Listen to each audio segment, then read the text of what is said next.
ගොඩක් අය හිතන්නේ උපවාසය කියන්නේ දවස් 30 කෑමෙන් බීමෙන් වැළකීලා ඉන්න එක විතරයි කියලා. හැබැයි විශේෂයෙන්ම ඉස්ලාම් ධර්මයේ ඉගැන්වීමට අනුව ඒකේ සැබෑ අරමුණු ඊට වඩා ගොඩක් ගැඹුරුයි. ඉතින් අපි අද කතා කරන්න යන්නේ ඇත්තටම මේක පිටිපස්සේ තියෙන ගැඹුරු අරමුණු මොනවද කියලයි. හරි. එහෙනම් මේ කතාව පටන් ගන්න හොඳම තැන තමයි මේ ප්‍රශ්නේ.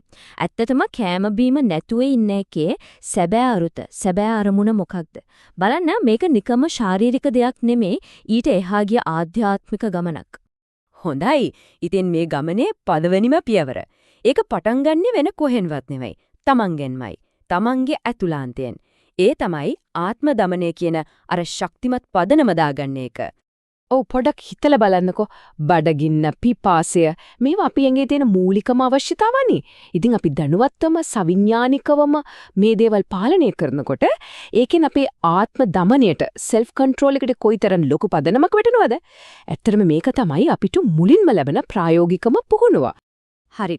එතකොට අපි දැන් මේ විදිහට හදාගත්ත ආත්ම දමනය, ඒ කියන්නේ අභ්‍යන්තර විනය, තමන්ගෙන් එළියට ගිහින් සමාජයත් එක්ක සම්බන්ධ වෙන්නේ කොහොමද? අන්න ඒකට පාලමක් තියෙනවා. ඒ තමයි අනුකම්පාව. දැන් බලන්න තමන්ම බඩගින්නේ පිපාසෙන් ඉන්නකොට ඒ වේදනාව දැනෙනකොට નિરાයාසයෙන්ම මතක් වෙනවනේ දවස ගානේ මේ වේදනාව විඳින අසරණ මිනිස්සු ගැන. අන්නේ පෞද්ගලික අත්දැකීමම තමයි හිතේ අනුකම්පාවක් දයාවක් ඇති කරන්නේ. ඉතින් ඒකෙන් අසරණයන්ට උදව් කරන්න, දන් දෙන්න ස්වභාවිකවම කෙනෙක්ව පෙළඹෙනවා. හරි. එතකොට ආත්ම දමනය, අනුකම්පාව මේ අත්තිවාරම් දෙක දැන් ශක්තිමත්. ඊට පස්සේ මේ ගමන තවත් ඉහළ තලයකට යනවා. දැන් අවධානය යොමු වෙන්නේ සම්පූර්ණයෙන්ම අභ්‍යන්තර පරිවර්තනයකට. ඒ කියන්නේ Tamanගේ චරිතය, සදාචාරය දියුණු කරගන්න එකට. ඒ කියන්නේ උපවාසය කියන්නේ නිකම්ම කැම බීමෙන් වැළකෙන එක නෙමෙයි කියන එක නම් පැහැදිලිනේ. ඒකම නරක ක්‍රියාවලිනුත් වැළකෙන්න ඕන. බලන්න මේ පියවර දිහා. හදවත පවිත්‍ර කරගන්න එක. ඒ කියන්නේ පව් නරක සිතුවිලි අයින් කරගන්න මහන්සි වෙන එක. ඊළඟට අවංකකම. කතාවෙන් ක්‍රියාවෙන් හැම දෙයකදීම ඇත්ත කියන්න පුරුදු වෙන එක. අන්තිමට කරුණාව. හැමෝත් එක්කම හොඳින් දයාවෙන් ඉන්න එක. මේ හරහා වෙන්නේ තමන්ගේ චරිතය සක්‍රියවම ගොඩනගා ගන්න එක. හොඳයි. දැන් තමයි අපි එන්නේ මේ මුළු ආධ්‍යාත්මික ගමනේම ඉහළම තැනට, කූට ප්‍රාප්තියට. ඒ කියන්නේ උපවාසය කියන මේ ක්‍රියාවලියේ උත්තරීතරම වැදගත්ම අරමුණට.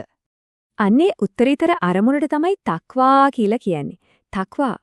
මොකන්ද මේ තක්වා කියන්නේ? සරලවම කිව්වොත් ඒක තමයි හැව තත්පරයකම දෙවියන් ගැන, සත්‍යය ගැන, ඒ වගේම තමන්ගේ යුතුයකම් වගකීම් ගැන පූර්ණ සිහියකින් සවිඥානිකව ජීවත් වෙන එක. උපවාසය තුළින් ළඟා කරගන්න බලාපොරොත්තු වෙන ඉහළම ආධ්‍යාත්මික தත්ත්වය තමයි මේ.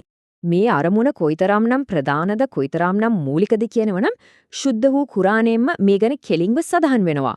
උපවාසයේ අවසාන ඉලක්කයේ විදිහට ඔබ ධාර්මික වීමට ඉඩ ඇත කියලා. බලන්න ඒක කොයිතරම් පැහැදිලිව දක්වලා තියෙනවද? එහෙනම් අපි මේ කතා කරපු සම්පූර්ණ ගමන් මග එකපාරක් ආයෙත් මතක් කරගමුද? බලන්න. ඒක පටන් ගත්තේ තනිකරම පෞද්ගලික දෙයකින් ආත්ම දමනයෙන්. එතනින් ඒක සමාජය දක්වා පැතිරුණා. අනුකම්පාව කියන හැඟීමෙන්. ඊට පස්සේ ආයෙත් ඇතුළට හැරිලා අභ්‍යන්තර පවිත්‍ර වීමක් සිද්ධ වුණා. අන්තිමටම දේව සවිඥානිකත්වය කියන උච්චතම ස්ථානයට ළඟා වුණා. මේක පියවරෙන් පියවර යන ගමනක්. ඉතින් මේ කතාව අවසන් කරන්න කලින් පොඩි දෙයක් ගැන හිතන්න ඉඩ තියන්න කැමතියි. එක මේක විනයගරුක ක්‍රියාවකින් පටන් ගන්න දෙයකට පුළුවන් ද කෙනෙක්ගේ මුළු ජීවිත කාලය පුරාම රැල්ලක් වගේ පැතිරිලා ගිහින් ඒ ජීවිතේටම බලපෑමක් කරන්න? ඒ ගැන පොඩ්ඩක් හිතන්න.